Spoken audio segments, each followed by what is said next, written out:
анадан кейінгі шеберім, жан әке жан жүрегім. Самғасам күш қуат демеуім, сүрінсем тірегім.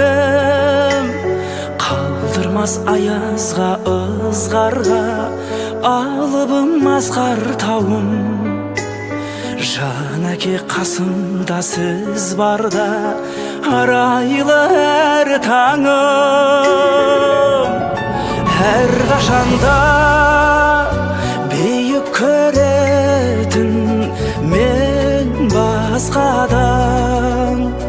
Менің әкем, менің әкем, ең жақсы адам. Менің әкем, менің әкем, ең жақсы адам. Қасиет киеңнің шыңына арнадым алғыс тағзым. Еш мектеп жете алмас құнына, ең мықты ұстазым.